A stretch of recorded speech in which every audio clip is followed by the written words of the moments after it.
Welcome to Lesson 6 of Module 6, Genetic Change. In this video, we're going to be looking at recombinant DNA, which we have mentioned previously, but we're also going to look at how we then produce transgenic organisms. So there is a few bits of metalanguage that we need to understand for this video. So endonuclease is an enzyme responsible for cleaving a nucleotide chain. And that's where we then produce our restriction enzymes, and these cut DNA to a precise sequence of bases. Remember that these come naturally from bacteria that are able to use these restriction enzymes to cut up the DNA of viruses.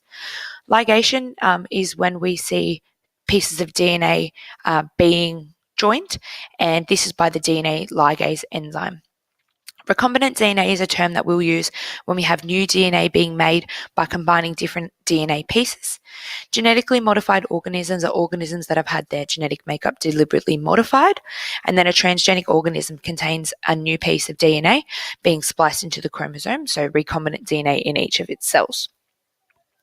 So the process of creating a recombinant DNA, previous to the last video, so we saw about gene cloning. This video is going to be in more detail about that process. So we find the required gene and we isolate it from a cell, and this is being able to be done now because of the Human Genome Project. A piece of circular DNA known as a plasmid is removed from bacteria, and then we see the two pieces of DNA being cut using the same restriction enzyme. So we produce fragments that have matching sticky ends that we'll look at in a moment. The plasmid is also cut using restriction enzymes, and then we allow the sticky ends of the human gene and the plasmid to come together, and they're able to join up via base pairing, which we call annealing, which is a process we also saw in the process of PCR. These fragments are joined by DNA ligase, and then we insert the plasmid back into the bacterial cell where we can produce multiple copies of the gene. So here we have a picture here.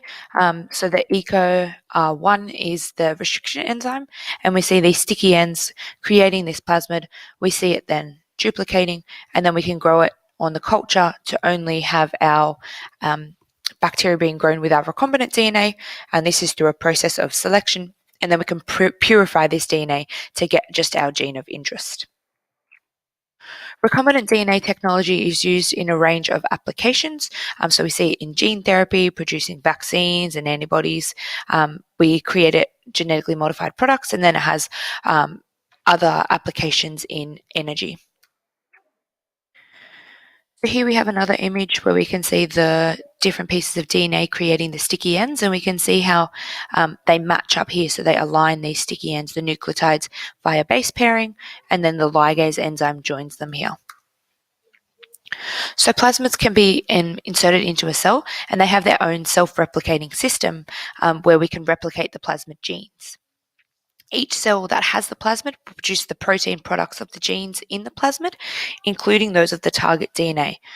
These plasmids all have common features. So they have an origin of replication, they have to have at least one restriction enzyme recognition site, and then they also have a selectable marker, which usually is antibiotic resistant or produces a fluorescent protein, so we can know that the gene has in fact been inserted, and we can look at that and then select the bacterial cells that have these recombinant plasmids.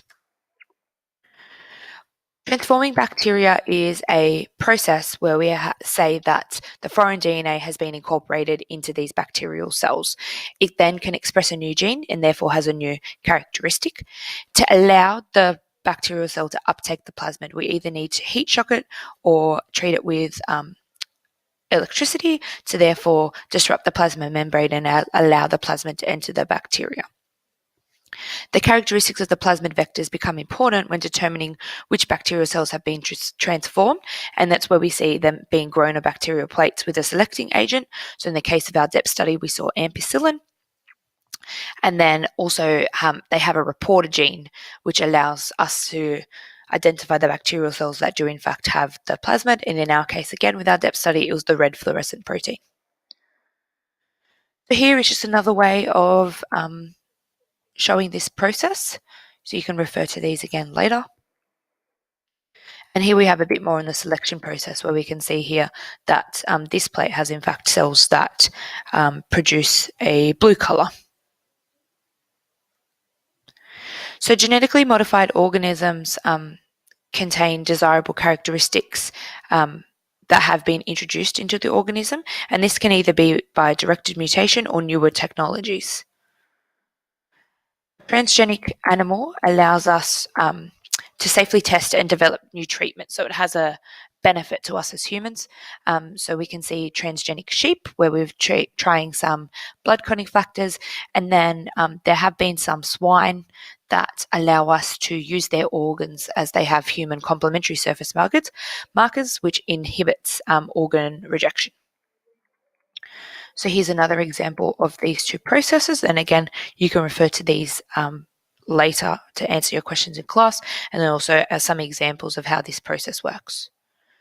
Transgenic crops are also an example of how we can modify something for our benefit, and the best example is BT cotton, where we've modified the genome of cotton to introduce the soil bacterium, and this allows this to kill the caterpillar pest, and it decreases the use of pesticides in agriculture. So this is a process of using this agrobacterium, inserting it into the gene, and then how we grow it with the resulting in the plant that has the new traits. That concludes lesson 6. Make sure you tune in to lesson 7, which is the final video for this series.